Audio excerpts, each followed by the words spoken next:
Il va vous parler de l'occlusion intestinale. Docteur Lamanque a fait une année supplémentaire en soins palliatifs à la fin de sa résidence comme médecine générale. Il est responsable du stage en soins palliatifs au CLSC de Saint-Hubert depuis 2007. Il travaille au CLSC de Saint-Hubert et il fait aussi de l'hospitalisation à l'hôpital Pierre-Boucher. Au CLSC Saint-Hubert, il a travaillé conjointement avec nous. On a monté un stage pour les résidents en médecine générale pour qu'au moins chaque résident en médecine générale ait une petite immersion en soins palliatifs, voit exactement ce que sont les soins palliatifs. Ce sont un stage complet. Ils viennent passer 6 journées. Ouais. 6 journées au cours de leur médecine de famille, de leur résidence en médecine de famille avec nous. Merci d'être venu en si grand nombre. Je ne m'attendais pas à une grande salle comme ça, mais bon, je suis bien content. J'aimerais juste savoir, comme ça, qui est infirmière ou infirmier dans la salle? Parfait. Puis les médecins? Okay. Les autres professionnels? Très bien. Quand on m'a demandé de présenter sur l'occlusion intestinale, la première chose qui m'est venue en tête, en fait, c'est je me suis remis dans mes années de résidence, puis je me souvenais de mon gros textbook de soins palliatifs, puis à un moment donné, je m'étais dit, bon, faut que je lise sur l'occlusion, c'est un grand syndrome, c'est fréquent.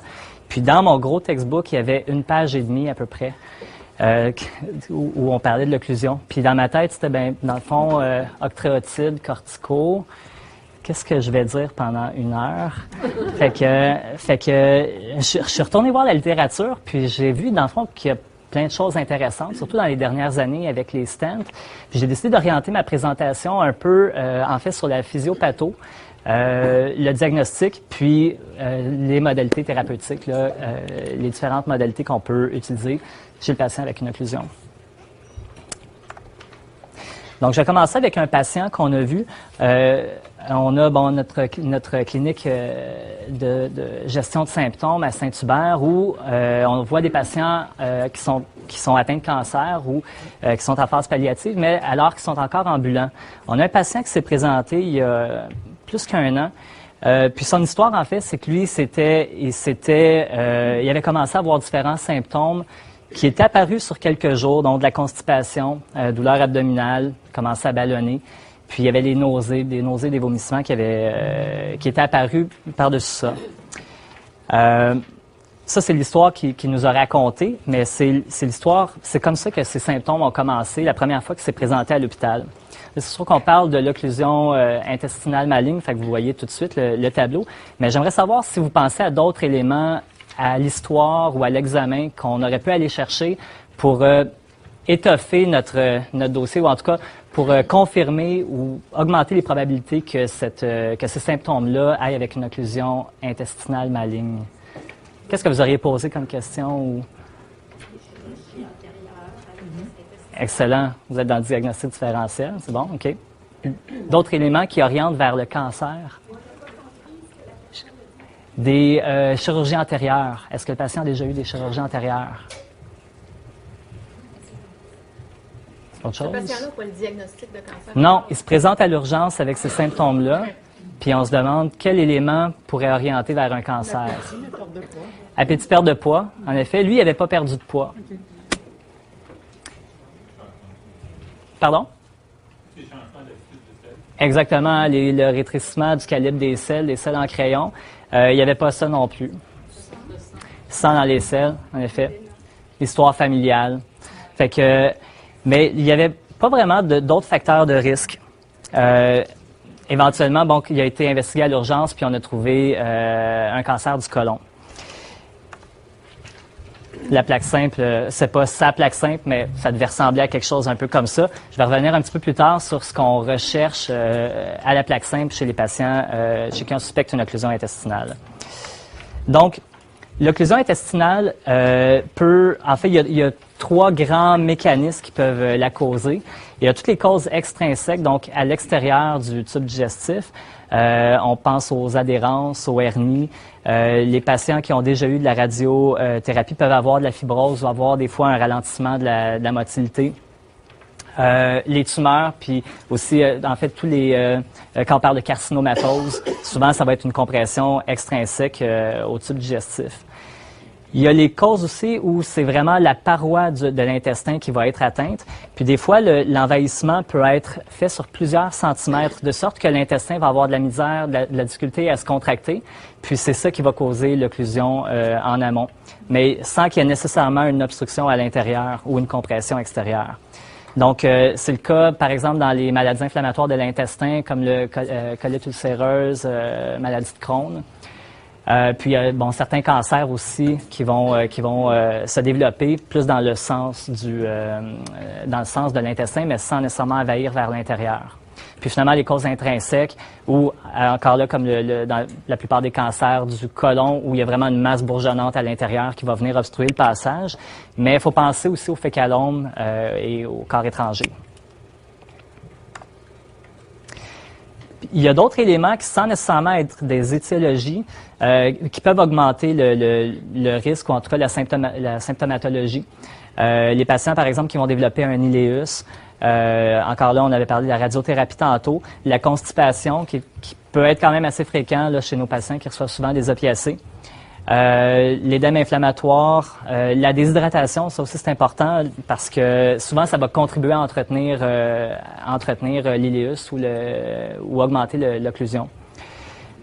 Puis la neuropathie paranéoplasique qu'on peut voir dans certains cancers, comme le cancer du poumon à petites cellules, il y a un anticorps qui peut être produit qui va s'attaquer au noyau des neurones, puis qui peut donner un iléus, donc qui peut aggraver les symptômes d'occlusion.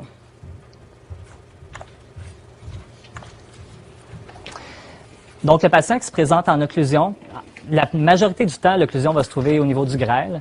Puis quand l'occlusion se trouve au niveau du grêle, le gros des chances soit que l'occlusion va être d'étiologie bénigne.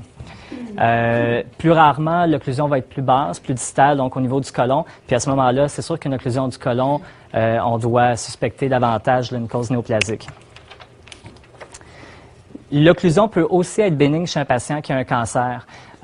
Puis ça, faut le garder en tête. Par exemple, les patients qui ont un cancer du côlon peuvent avoir jusqu'à... En fait, le patient qui est connu avec un cancer du côlon et qui se présente en occlusion peut avoir jusqu'à 50 des cas, une étiologie bénigne à son occlusion. Donc, c'est pas nécessairement le cancer qui va être responsable. Puis, ce qui est plus typique quand le cancer va être causé par des adhérences, c'est que ça va survenir à peu près 5 ans, ou en tout cas plusieurs années après l'épisode de la chirurgie initiale. Quand c'est causé par le cancer, habituellement, ça va se présenter un petit peu plus vite, soit de l'ordre de 1 à 2 ans après l'intervention. Un patient chez qui on fait le diagnostic de cancer du côlon, on sait que dans l'histoire de sa maladie jusqu'au décès, il y a environ 10 à 28 des chances de présenter une occlusion pendant le cours de sa maladie. Puis si le patient a un cancer du côlon puis qu'on documente que l'occlusion est causée par le cancer, il y a environ 30 des chances que la maladie soit non résécable ou plurimétastatique. Par contre, quand le patient est connu avec une néoplasie gynécologique, la probabilité que l'occlusion soit bénigne est très faible, de l'ordre de 5 à peu près. Puis la patiente chez qui on diagnostique une néoplasie comme ça, elle a de 5 à 50 de probabilité de développer une occlusion pendant le cours de sa maladie. Ça, c'est des statistiques qui peuvent être intéressantes quand même pour avoir une idée du pronostic quand on a un patient chez qui on hésite à investiguer la cause de l'occlusion. Mais si on connaît déjà que, par exemple, le patient a un cancer gynéco puis qu'elle présente des symptômes d'occlusion, bien, on sait qu'il y a des bonnes chances que ce soit le cancer qui soit actif. Donc, j'ai parlé beaucoup du cancer du côlon puis de l'ovaire, c'est les deux plus fréquents, mais il y a d'autres primaires qui peuvent aussi donner des occlusions. La plupart du temps par implantation métastatique, plus qu'un primaire, par exemple, au niveau du grêle, qui est quand même assez rare. Donc, les autres primaires, c'est l'estomac, l'endomètre, prostate, vessie. En fait, c'est ce qui est rapporté dans la littérature, mais probablement que n'importe quel cancer qui peut faire des métastases au niveau digestif peut en provoquer. Donc, maintenant, on pense toujours au diagnostic différentiel. Est-ce que le patient est vraiment en occlusion? Fait qu'il y a différents éléments à l'histoire et à l'examen qui peuvent vous orienter. Chez cette patiente-là, je proposerais plus un bêta-HCG qu'une plaque simple de l'abdomen. Mais tu sais, il y a des petits indices. Faut être vigilant. Dans l'occlusion du grêle, on disait les adhérences, c'est vraiment la cause la plus fréquente. On parle de quelque chose comme 75% des cas. Les hernies sont aussi très, très fréquentes. Les néoplasies, bon, c'est sûr, c'est une cause métastatique plus que primaire, mais toutes les autres causes, le Crohn, maladies inflammatoires, l'intussusception, qui est quand l'intestin va rentrer sur lui-même, c'est fréquent chez l'enfant, mais beaucoup plus rare chez l'adulte. Donc, un adulte qui aurait des signes au rayon X ou au scan d'intussusception, il faut absolument chercher le cancer sous-jacent. Volvulus peuvent aussi donner ça, puis les corps étrangers. Quand l'occlusion est au niveau colique, comme je disais tantôt, les néoplasies sont plus fréquentes. Les autres choses à chercher, volvulus, inflammation sur une diverticulite, les hernies, les fécalomes, les adhérences encore là. Donc, cette image-là est caractéristique d'une cause d'occlusion dont je n'ai pas parlé. Je ne sais pas si quelqu'un a une idée de qu'est-ce qui peut causer l'occlusion chez ce patient-là. J'ai entendu quelque chose? C'est un bel essai, mais c'est pas ça la réponse. Tumeur, non, c'est pas ça non plus. Je vais vous laisser finir votre bouchée. Puis, c'est en fait une cause qu'on voit pas vraiment ici, mais c'est de la scariase, exactement. Occlusion intestinale sur Ascaris. Bon appétit tout le monde. Un petit mot sur la physiologie, un petit rappel de physio.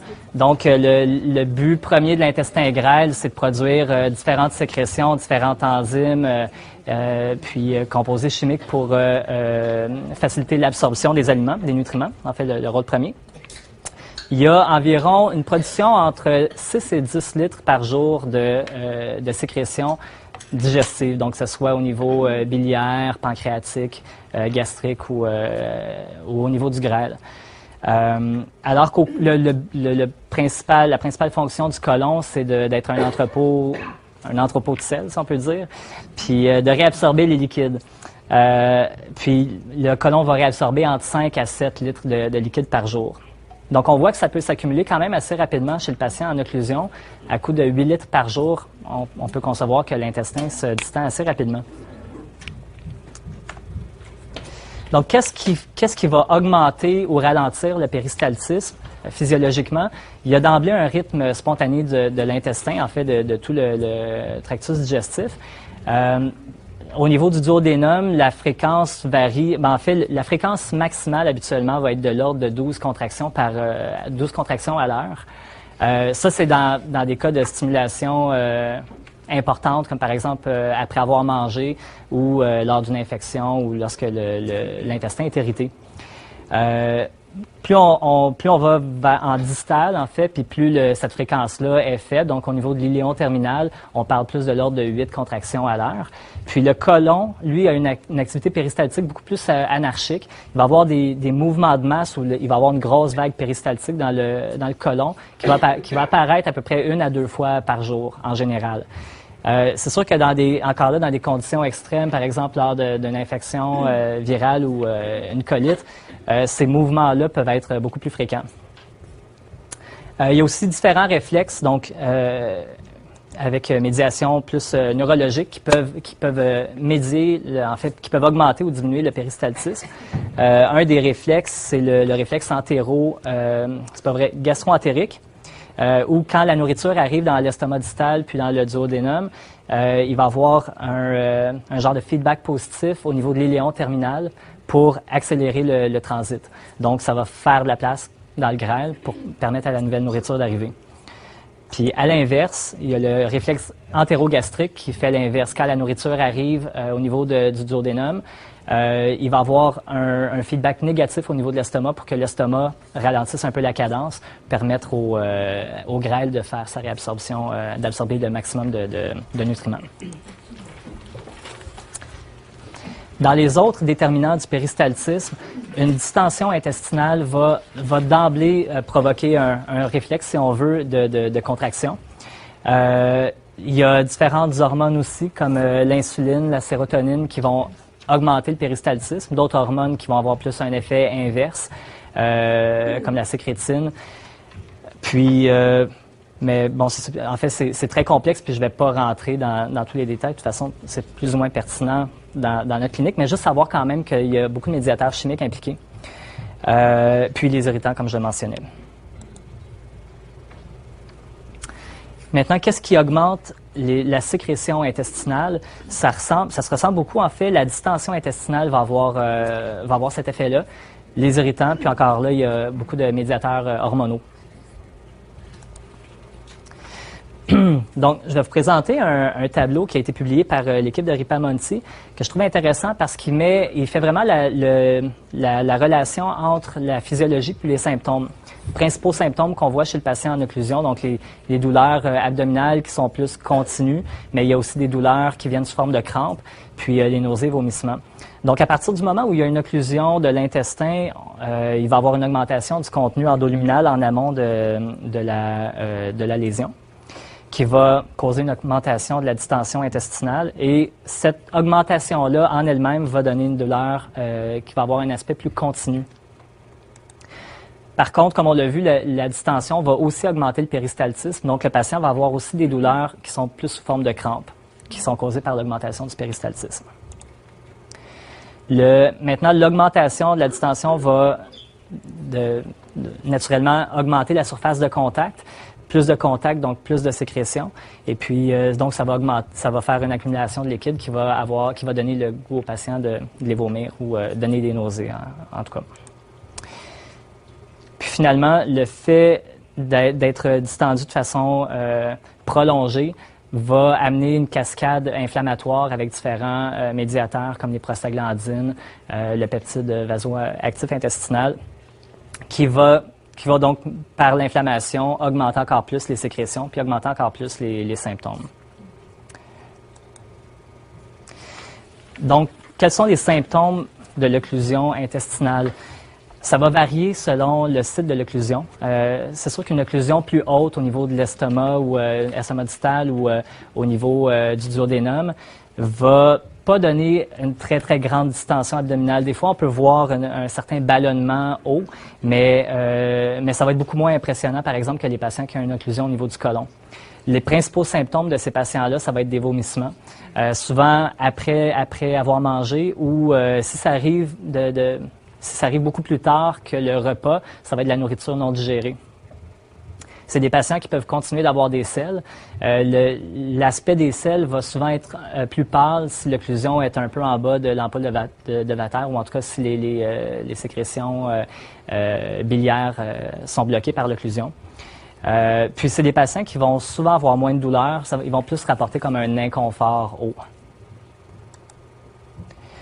Donc, les causes plus fréquentes d'occlusion haute vont naturellement cancer de l'estomac, pancréas, vésicule biliaire, mais ça peut aussi être un cancer du côlon qui vient comprimer ou qui envahit aussi le duodénum. Quand l'occlusion est un petit peu plus basse, donc au niveau du grêle distal, il faut retenir que le patient peut quand même continuer d'avoir des selles en au moins les 12 à 24 premières heures, juste parce que les selles qui étaient au niveau du côlon peuvent quand même être évacuées après le début de l'occlusion. Puis, les patients peuvent aussi avoir des vomissements fécaloïdes, même si l'occlusion est au-dessus du côlon, parce que la prolifération bactérienne va amener ce genre de texture-là, même au niveau des sécrétions là, du grêle. Les patients vont se présenter avec plus de douleur, plus de ballonnement. Puis, dans le cancer, plus que dans les autres causes d'occlusion, c'est souvent un phénomène subaigu. Ça va apparaître quand même sur plusieurs jours, habituellement, ces symptômes-là. Puis, bon, naturellement, à l'auscultation, on peut entendre les bruits, les fameux bruits métalliques, le high pitch. Quand l'occlusion est plus basse, donc au niveau du côlon, les symptômes vont apparaître de façon encore plus progressive. Le ballonnement va être plus important. La douleur va être aussi plus constante, puis souvent plus basse. Puis on peut encore là entendre les bruits métalliques. Souvent aussi, les patients peuvent avoir des selles liquides, tout dépendant de la nature de l'occlusion, là. Donc, qu'est-ce qu'on peut faire pour documenter ou mieux clarifier là, la cause de l'occlusion? Je vais vous parler des différents tests, donc la plaque simple de l'abdomen, les études de contraste, puis le scan. La résonance magnétique n'a pas vraiment de place dans le diagnostic de l'occlusion intestinale. Et puis, on va finir avec un petit mot sur les tests de laboratoire. Donc, la plaque simple, c'est vraiment le premier test. En fait, le premier test à considérer, c'est simple, c'est facile, c'est pas invasif. Puis, ça a quand même une très bonne sensibilité là, de 84 %, ce qui est rapporté dans la littérature avec une spécificité de 72 %. On va faire souvent au moins 2 clichés, l'un avec le patient en décubitus. Le but du rayon X en décubitus, c'est de voir vraiment le degré de distension de l'intestin. Puis on va faire un cliché debout ou avec le patient sur le côté pour aller voir la présence de niveau. Il y a un signe aussi qui s'appelle le string of pearls qu'on va voir un petit peu plus loin sur des images. On va regarder aussi sur la plaque simple s'il y a de l'air au niveau du côlon. Quand on peut apercevoir de l'air au niveau du côlon, ça nous indique que soit l'occlusion est très récente ou soit que c'est une occlusion partielle, donc qui permet d'avoir quand même un petit peu de liquide qui passe, de liquide et d'air en fait. À la plaque simple, on peut voir un fécalome, donc ça peut être diagnostic aussi.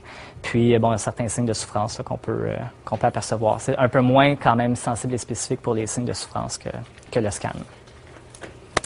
Donc, une des premières images qu'on peut voir quand le grêle est distendu sur une occlusion, c'est un aspect de ressort. Je ne sais pas si l'image sort bien. Puis là, on voit qu'il est distendu à 53 mm. Il y a une règle simple pour connaître les valeurs normales de distension d'une anse. C'est la règle des 3-6-9. Donc, 30 mm pour le grêle, 60 mm pour le côlon, puis 90 mm pour le sécum. Fait que lui, avec un grêle distendu à 53 mm, il est sur le bord de perforer. Il y a une chose aussi à prendre en considération quand on fait une plaque simple d'un patient très, très obèse, c'est que plus l'anse digestive va être proche de la source émettrice de rayon X, puis plus son image sur la plaque va être en fait majorée, mais faussement. Vous voyez en bas là, la ligne, dans le fond, c'est la pellicule qui reçoit l'image. Donc, il faut quand même avoir ça en tête quand on a un patient très obèse là, qui passe un rayon X. Donc, les flèches là, identifient le signe, le string of pearl, qui sont des petites bulles d'air qui sont prises entre les cloisons de l'intestin grêle. Donc, on voit que c'est très, très fin. Puis, on voit aussi les niveaux un peu plus loin là, sur la plaque. Quand on compare, en fait, le même signe on peut voir le même signe avec le côlon. Si vous regardez la photo en bas à droite, on voit que les bulles sont juste plus grosses dans le fond. Ça correspond aux ostrations du côlon. Un côlon qui va être un patient qui va être en occlusion de façon prolongée peut avoir une certaine fatigue musculaire au niveau digestif qui va faire que les ostrations peuvent devenir en fait plus lisses. De sorte qu'on va les perdre. On ne verra plus l'image caractéristique là, soit du ressort, comme on a montré tantôt, ou les signes d'ostration, comme vous voyez à gauche, là, en bas à gauche. Donc encore là, un rayon X typique là, avec les niveaux, puis la flèche pointe là, sur le string of pearl.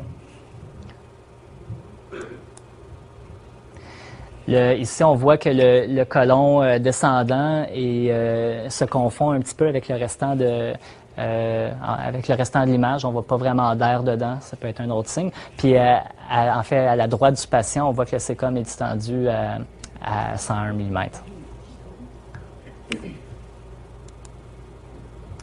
Donc, les études de contraste peuvent être aussi très intéressantes quand on y a accès.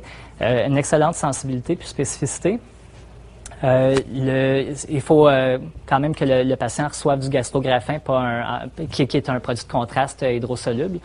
Parce que sinon, si on utilise le produit de contraste habituel, ça peut soit nuire à d'autres études radiologiques ou même causer de l'inflammation puis aggraver les symptômes du patient.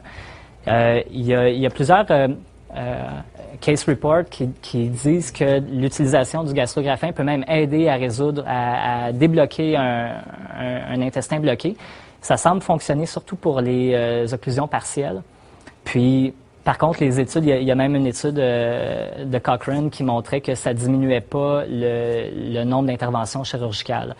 Mais ça peut quand même. Puis le gros intérêt aussi de ces études-là, c'est que ça nous donne une idée de la motricité, de la motilité. Puis ça nous permet aussi d'identifier le site de l'occlusion. Le scan maintenant, qui est vraiment le test de choix, si on a un patient chez qui le cancer est pas connu ou chez qui l'étiologie est incertaine, le scan, c'est vraiment ce qui va nous donner le plus d'informations. Ça va quand même assez fréquemment manquer la carcinomatose, à moins que la carcinomatose soit vraiment extensive, là.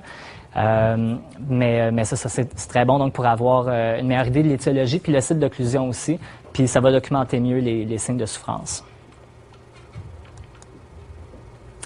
Donc, finalement, un mot sur les tests de laboratoire. Souvent, ce qu'on peut faire, il y a la formule sanguine qui va à la recherche de leucocytose. On peut faire un gaz, puis des lactates pour voir s'il y a de la souffrance au niveau de l'intestin. Puis, l'autre chose, c'est que les patients vont souvent être déshydratés puis avoir des troubles électrolytiques. Fait que ça vaut la peine de faire une créatinine, des électrolytes. Une hypokaliémie peut entretenir un iléus. Fait que dans le fond, des fois, ça peut valoir la peine de la rechercher pour pouvoir le traiter. Maintenant, on arrive au traitement. En fait, comme dans pour n'importe quel syndrome en médecine ou en soins palliatifs, c'est pas parce qu'une modalité de traitement existe qu'il faut l'utiliser. Il faut se poser des questions sur le pronostic, puis c'est quoi le niveau fonctionnel du patient? Est-ce qu'il va tolérer l'intervention? Est-ce qu'il va en bénéficier? Est-ce que ça va avoir un impact sur sa qualité de vie? C'est souvent peu étudié, puis c'est dommage, mais en tout cas pour nous, parce que c'est vraiment notre premier, en tout cas, un de nos premiers, une des choses importantes, finalement. Donc, 4 grandes modalités de traitement dont je vais parler. La chirurgie, les traitements au laser, à l'argon, les techniques endoscopiques, là, dont la littérature a explosé là, dans les dernières années. Puis, finalement, on va finir avec la pharmacothérapie. Donc, au niveau chirurgical, c'est sûr que si le patient a des chances de guérir de son cancer, que c'est une maladie qui est isolée, c'est sûr qu'on va viser une approche curative où on va aller essayer de resséquer la masse puis de faire une réanastomose. Par contre, comme je disais tantôt, juste dans le cancer du côlon, on sait qu'une fois sur 3, quand le patient va se présenter en occlusion, il ne pourra pas être opéré avec une visée curative. Mais il y a plusieurs interventions palliatives qui peuvent aussi être faites. On va en parler un petit peu plus tard. Il faut savoir qu'avec les études montrent que la mortalité intra-hospitalière d'un patient qui se présente avec une occlusion maligne, c'est de l'ordre de 30 à 55 % quand le patient est opéré. Par contre, les patients qui ne sont pas opérés ont une mortalité de l'ordre d'à peu près 50 à 60 %. Donc, c'est quand même un petit peu plus élevé, mais c'est quand même un taux de mortalité très élevé. Les taux de complications rapportés, ça va de à peu près 40 % à 90 %. Les principales complications de la chirurgie étant la déhiscence, l'infection, puis les fistules.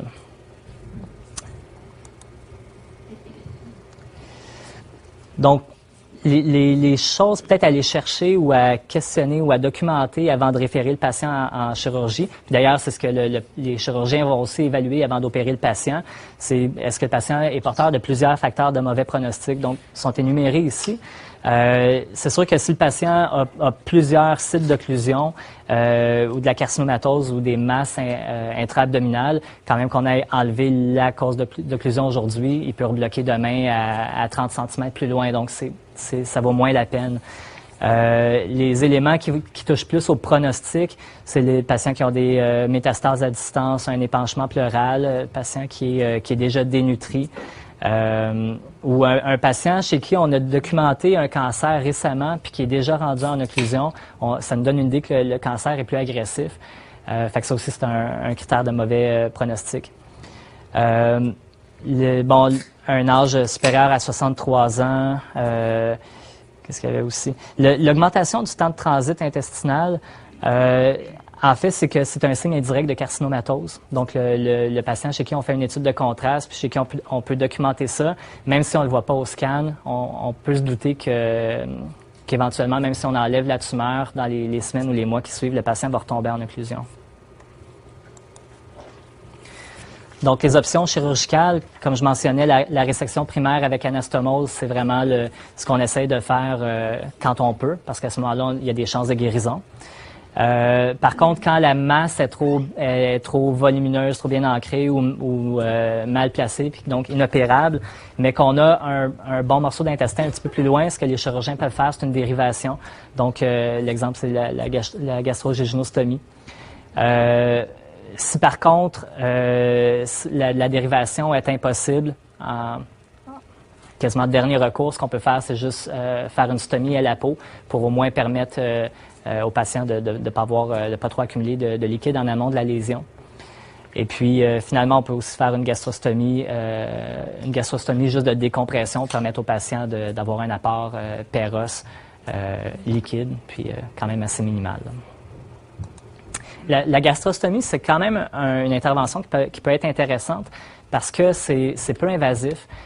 C'est anesthésie locale. Ça peut être fait sous écho par fluoroscopie ou endoscopie. Donc, les patients récupèrent vite de ça. Puis ça peut leur permettre, encore là, pour la qualité de vie, de pouvoir prendre des petites quantités de liquide ou de nourriture non solide.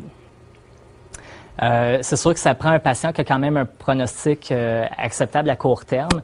Puis, ça va être surtout indiqué chez les patients qui ont des occlusions multiples, chez qui la chirurgie n'est pas indiquée.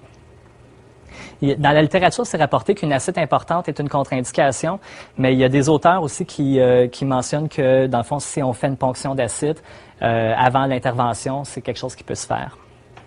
Mais le point le plus important, je pense, de cette diapo-là, c'est de clarifier le but visé avec le patient. S'assurer que le patient ne pense pas qu'en étant capable de manger, il va reprendre du poids, qu'il va reprendre des forces. Puis donc, c'est savoir que c'est vraiment une intervention palliative. Donc, le laser, c'est une technique qui était plus utilisée, je pense, dans le passé. En tout cas, la littérature, il y a beaucoup de littérature sur le laser dans les années 90, puis depuis les années 2000, ça s'est pas mal essoufflé. En fait, ça a été supplanté par les nouveaux stents expansifs métalliques. Le problème avec le laser, c'est que c'est des longues visites. Les patients doivent être sur la table pendant 30 à 90 minutes. Puis c'est à plusieurs reprises. Donc, ça peut être assez épuisant pour le patient. L'équipement est dispendieux.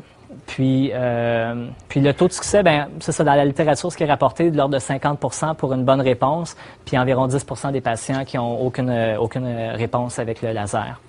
Il y a l'argon qui est une technique comparable, mais beaucoup moins chère, qui est donc plus utilisée. Dans vos milieux, vous allez souvent plus voir l'argon probablement que le laser. Souvent, ils vont s'en servir pour cautériser une lésion qui saigne, mais on peut faire aussi une petite lumière pour permettre la résolution d'une occlusion.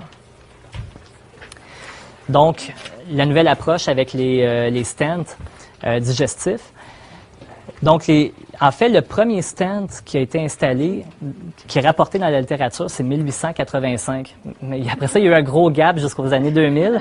Puis là, maintenant, c'est ça, les stents qui sont utilisés, il y en a plusieurs types. Il y en a eu en acier inoxydable. Ceux qui sont le plus utilisés présentement, c'est du nitinol, qui est un alliage entre du titane puis du nickel. Les stents, donc, ils vont être plus petits au moment de l'insertion, puis en quelques jours, vont prendre de l'expansion au niveau de la masse, au niveau où ils vont avoir été insérés. Puis ça, c'est à cause des propriétés là, du nitinol qui, avec la chaleur du corps humain, va prendre de l'expansion. Il y a deux grandes catégories, les stents recouverts et les non recouverts. Puis chacun a ses avantages, ses inconvénients.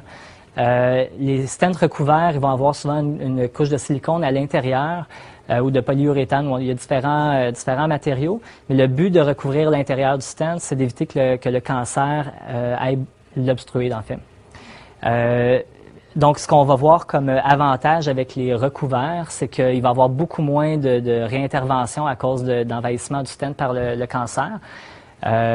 Donc, ça va être des stents qu'on va vouloir utiliser souvent quand le cancer est endoluminal, en fait, puis qui va toucher au stent. Le problème avec les stents recouverts, c'est qu'ils ont tendance à se déplacer. Ils vont habituellement se déplacer après seulement quelques jours parce qu'ils n'auront pas eu le temps de prendre leur expansion comme il faut. Ils ont plus de difficultés à s'ancrer là, dans l'intestin. Les non recouverts ont tout le contraire. Donc, ils vont mieux s'ancrer dans l'intestin. Donc, très peu de migration avec les non recouverts. Par contre, ça va arriver plus souvent qu'ils vont se faire envahir par le cancer. Donc, c'est un bon choix pour une compression extrinsèque, par exemple. Ils peuvent être utilisés en pré-chirurgical dans l'idée de gagner du temps, de soulager un peu les symptômes puis de préparer l'abdomen comme il faut pour la chirurgie. Donc, il y a beaucoup de littérature